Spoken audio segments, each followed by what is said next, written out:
नमक इंटरनेशनली जो पब्लिशर हैं, उन्होंने आपको दुनिया के 101 खास लोगों की सूची जो बनाई है, उसमें बहुत बड़े बड़े राष्ट्राध्यक्ष भी हैं जी। और भी बहुत कुछ है। तो आप इसके बारे में बता रहे थे कि प्रूडेंट पेन के बारे में जब आपने जाना पहली बार कि आपको ऐसे लोगों के साथ में सम्मान दिया गया है, क्या लग रहा था?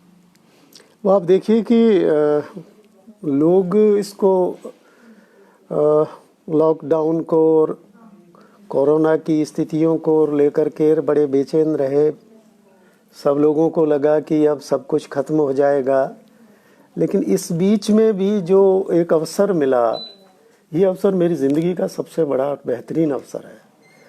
अगर ये नहीं मिलता तो ऑनलाइन कुछ भी नहीं होता, और ऑनलाइन नहीं होता तो मैं ऑफलाइन दिल्ली और दूसरे स्थानों पर जाना मेरे लिए संभव नहीं था।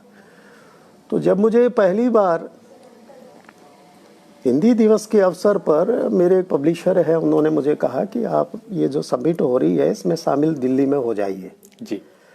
और उसमें जब मैं जिसमें 27 स्टेट के लोग थे और हिंदी पर बात कर रहे थे जी। जब मुझे उन्होंने उसमें जोड़ा तो मुझे ये लगा कि मैं चूँकि एमए हिंदी में नहीं हूँ, लेकिन हिंदी में मैंने इतना काम किया है कि मैं हिंदी में अच्छी तरह से बात कर सकता हूँ, हिंदी को अच्छी तरह से जानता हूँ, हिंदी का इतिहास जानता हूँ। आप हिंदी के प्रतिष्ठित कवि हैं, साहित्यकार हैं, लेखक हैं, बिल्कुल जी। तो उसमें जो 27 स्टेट के लोग थे उसमें मुझे शामिल किया गया। तो सबसे पहले उन्होंने देखा कि ये सबसे सीनियर और बुजुर्ग आदमी है, तो अध्यक्षता इनसे ही करवाई जाए। और वहाँ से देखिए एक लाइन शुरू होती है जिसमें केंद्रीय मंत्रालय भी शामिल था। और उसके बाद में जब वो अध्यक्षता मुझे मिली तो नेक्स्ट उनका दूसरा जो प्रोग्राम था वो इंटरनेशनल था। तो इंटरनेशनल प्रोग्राम में क्या है कि कुपोषण मुक्त भारत और कुपोषण मुक्त विश्व, इस पर लेकर के और कई देशों के लोगों से दूसरी बार जब इंटरेक्शन हुआ, बातचीत हुई, मुझे भी उसमें शामिल किया गया और वो मुझे जो अध्यक्षता मिली उस कार्यक्रम की। और उसके बाद मैंने जो अपनी बात कही कि किस तरह से हम विश्व को, भारत को नहीं विश्व को कैसे कुपोषण से मुक्त कर सकते हैं, इसके लिए मैंने जो अपने सुझाव रखे। वाह, बहुत अच्छा। तो उसमें कई देशों के प्रतिनिधि थे, कई देशों के एक्सपर्ट्स थे। अच्छा, उसके बाद में आप देखिए कि इकोनॉमिस्ट थे जो इस चीज़ पे लगे हुए वर्षों से काम कर रहे हैं, और उसमें वो सीईओ भी थी जो प्रूडेंट पेन की थी जी। तो उसके बाद में जब नेक्स्ट प्रोग्राम उन्होंने किया तो उस समय मुझे उन्होंने APJ Abdul Kalam national award देने के बाद में नेक्स्ट जब उनका हुआ तो वो भी वेबिनार था।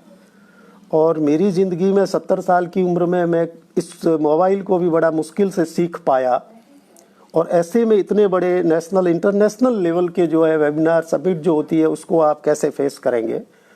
तो मेरी पोतियाँ और मेरा दोहितार, इन लोगों ने वो सारी मेरे लिए व्यवस्थाएं की कि किस तरह से आप पीढ़ी का अंतराल, लेकिन वो मुझसे आगे हैं जी। वो टेक्नोलॉजी आप ये देखिए, ये उन्हीं की पीढ़ी की उतनी, हाँ, उन्होंने अपनी पीढ़ी में वो मुझे ले गए जी।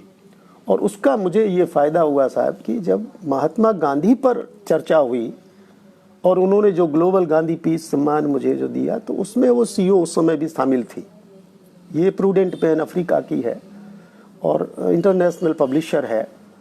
तो उन्होंने ये कहा कि हम इस तरह का एक प्रोग्राम कर रहे हैं जिसमें 101 लोग दुनिया के ले रहे हैं और उसमें 25 राष्ट्राध्यक्ष हैं, जिसमें सम्माननीय मोदी जी हैं, हमारे प्रधानमंत्री जी हैं, अच्छा, अमेरिका के राष्ट्रपति ट्रंप हैं। इस तरह से 25 देशों के राष्ट्राध्यक्ष या मुख्य या तो प्रधानमंत्री या राष्ट्रपति, उसके बाद हमारे केंद्रीय मंत्री भी हैं उसमें, फिल्म इंडस्ट्री के लोग भी हैं जैसे सोनू सूद जिन्होंने अभी कोरोना में बहुत अच्छा काम किया है, अच्छा, हमारे क्रिकेट खिलाड़ी भी हैं, इंडस्ट्रियलिस्ट भी हैं।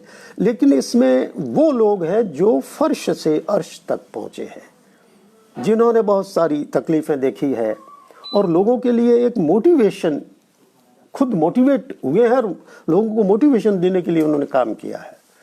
तो इसको लेकर के उन्होंने कहा आप अपनी बायोग्राफी भेजिए। जब मैंने उनको भेजा तो उसके बाद में उनके एडिटोरियल बोर्ड ने भी कई सवाल जवाब किए, ऐसा क्या किया आपने। देखिए 1 डजन बुक्स हैं मेरी कॉलेज यूनिवर्सिटी में और सिलेबस में हैं, 1 डजन बुक्स मेरी साहित्य में है, प्रधानमंत्री मोदी जी की पुस्तक, जो काव्य पुस्तक है जिसका 11 भाषाओं में ट्रांसलेशन हुआ है, राजस्थानी का उसमें मैंने किया है। महात्मा गांधी की जो अनासक्ति योग है गुजराती, जो गीता है, महात्मा गांधी गीता को माँ कहते थे, उसका मैंने ट्रांसलेशन किया है। तो आप ये समझिए कि मुझे जितना मैंने महात्मा गांधी को पढ़ा है, तो जब उन लोगों ने मेरा ये काम देखा तो उनको लगा कि इस आदमी में, किताबें बहुत लोगों ने लिखी है, काम बहुत लोगों ने किया, लेकिन मैं आपसे कहूँ कि हर आदमी को मंच नहीं मिलता जी। तो वो जब सारा काम देखा, उसके बाद में उन लोगों को लगा कि ये आदमी, फिर उन्होंने एक बात कही कि ऐसी कौन सी स्थितियां रही कि जिनको जूझ करके आप बाहर निकले।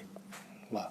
मैंने कहा मैं बॉर्डर पे हूँ, पाकिस्तान बॉर्डर हमारा बाड़मेर, और मैं जब 1949 में पैदा हुआ, और उस समय हमारी जो एजुकेशन थी, उस समय न पानी था, न लाइट थी, बिजली कुछ भी नहीं था, कोई सुविधाएं नहीं, गाँव में आने जाने के कोई साधन नहीं, और ऐसे में भी हम गांव में पढ़े हैं, शहर में आए हैं। और आप ये देखिए कि 10वीं तक तो हम निकर ही पहना करते थे, पैंट में तो समझते ही नहीं थे हम उस समय।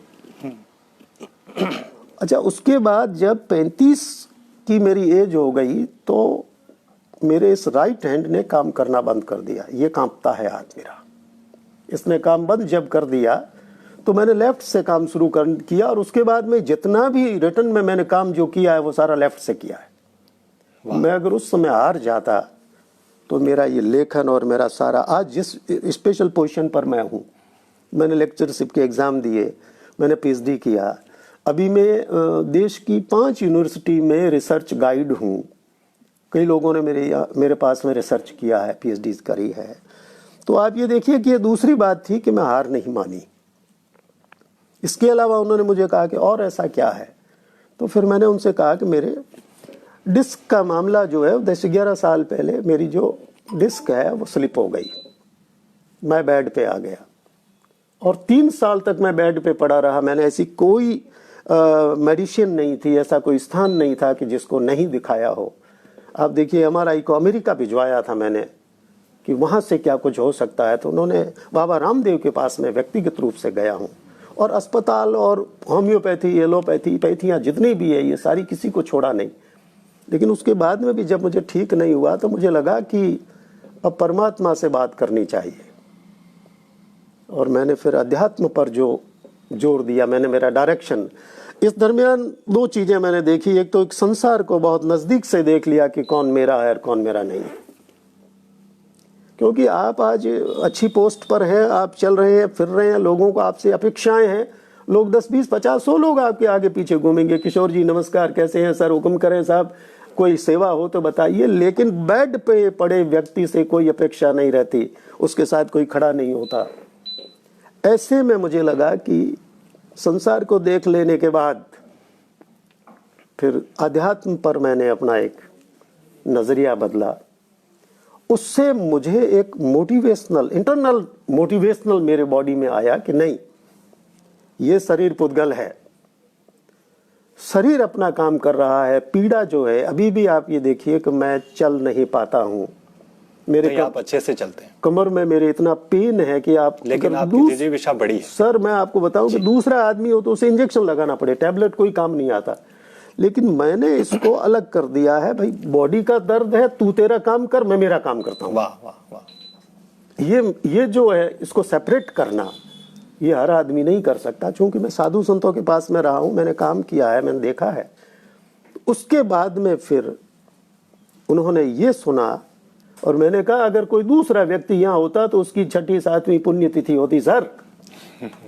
आप रहे हैं सर, तो 100 बरस की उम्र आपकी। अब थोड़ा सा वहाँ से आरंभ करते हैं जी। कि जो हमारे बहुत सारे ऐसे देखने वाले हैं, लाइव देखने वाले लोग हैं कि जो जानना चाहते हैं, डॉक्टर बंशीधर तातेड़ साहब का नाम सुना हुआ है, कभी उनसे मिलना नहीं हुआ या उन्होंने जो काम किया उसके बारे में। वहाँ से आरंभ करते हैं। आपको डॉक्टर बंशीधर तातेड़ कब से याद आते हैं? क्या उम्र थी वो जहाँ से आप खुद को याद कर पाते हैं, और वो क्या समय था? नहीं, ऐसा है साहब कि माता पिता ने सबसे पहली याद, माता पिता ने बंशीधर तातेड़ नाम रख दिया, बंशीधर तातेड़ है, लेकिन बंशीधर तातेड़ को बनाने वाले ये लोग हैं बनाने वाला समाज है, बनाने वाले मित्र लोग हैं, बनाने वाले वो सारे लोग हैं जो मेरे मेरे विद्यार्थी रहे हैं, मेरे हमसफ़र रहे हैं, मेरे चाहने वाले रहे हैं। सर मैं आपसे पूछ रहा था बचपन के बारे में, आप कहाँ याद कर पाते हैं अपने बचपन को? नहीं, बचपन में तो ये बचपन कैसा था? बचपन और वो क्या गलियां थी, क्या शहर थे, कौन से कस्बे थे जहाँ? नहीं, देखिए सियानी मेरा जो गांव है जी, वो पहाड़ियों के बीच में है, जहाँ 10वीं 11वीं शताब्दी का किराड़ू स्थापत्य वहाँ जहाँ पड़ा है। तो आप ये देखिए कि वहाँ अभाव थे, लेकिन अभावों में भी जो आनंद था, अब सारे की सारी सुविधाएं हैं लेकिन वो आनंद नहीं है। अच्छा, उस समय अगर 5, 6, 7, 8 साल का बच्चा अगर नंग धड़ंग घूमता फिरता रहता था, गलियों में घूमते रहते थे, कहीं किसी तरह की कोई नजर वो थी ही नहीं। और अब आप देखिए कि छोटा बच्चा 2 महीने का भी नहीं हुआ और उसे वो पहनाने शुरू कर देते हैं और उसको इस तरह से बांध देते हैं कि नहीं, दुनिया में क्या मैसेज चला जाएगा, मैसेज क्या जाएगा मैसेज। तो वो जो हमारा बचपन था, वो जो लड़कपन था, उससे छीन लिया गया और हम बड़ी मस्ती से घूमते थे। आप ये देखिए कि साहब, पुस्तकें जो उस समय मिलती थी सेकंड हैंड मिलती थी। ये कब की बात है सर? ये मैं जब पढ़ता था, आप देखिए कि लगभग 56, 57, 58 जी, की बात, 49 का जन्म है, तो 5-6 साल के बाद स्कूल में। मतलब उस समय भी पुस्तकें उपलब्ध हो जाती थी, लेकिन होती थी हिंदी की और गणित की, सामाजिक ज्ञान विज्ञान। ये जो विद्यालय जाना याद है आपको? विद्यालय जाते थे। अच्छा, थैली होती थी जो कपड़े की थैली, उसमें एक पाटी डाली। किताबें तो तीसरी चौथी के बाद में किताबें आती थी, पहले तो पाटी और पेन ले ली आपने, पाटी ले ली, उसी पर आपको हिंदी पढ़नी है, उसी पर सामाजिक पढ़नी है, उसी पर वो पढ़ना है। और आप ये देखिए कि घर से जाने के बाद कोई चिंता नहीं, स्कूल से आने के बाद, और सबसे जो बड़ा आनंद मैं जो महसूस कर रहा हूँ कि जब हमको रिजल्ट सुनाया जाता था और जब हम पास होते थे। आप ये देखिए कि इतना बड़ा सम्मान प्राप्त होने के बाद में भी मुझे वो खुशी नहीं है, वो आनंद नहीं है। जैसे ही हमको पास घोषणा की जाती थी, वहाँ इंडिविजुअल घोषणा होती थी, हमको स्कूल में लाइन में बैठा देते थे, बंसीधर पास। अच्छा, हम नहीं समझते थे कोई फर्स्ट भी होता है कि क्या होता है, डिवीजन होता है, कुछ नहीं। और जब फर्स्ट पास हो गए, हम फिर दौड़ते जाते थे, घर तक कूदते जाते थे, जैसे हमने दुनिया को जीत लिया सर। वो चीजें जब याद करता हूँ तो मुझे बहुत अच्छा लगता है।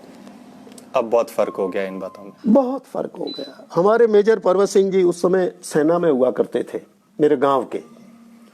तो वो जब छुट्टियों में आते थे तो वो मेरे पिताजी के मित्र थे, तो वो ड्रामा वगैरह करने के बड़े शौकीन थे।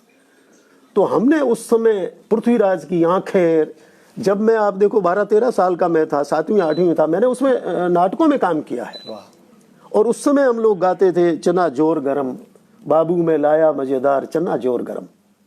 आप ये देखिए कि, और उसके बाद कमीज के चाल हुआ करती थी, शर्ट बुशर्ट तो होते ही नहीं थे सर, और उसको भर करके फिर चाल भर के फिर मैं क्या है कि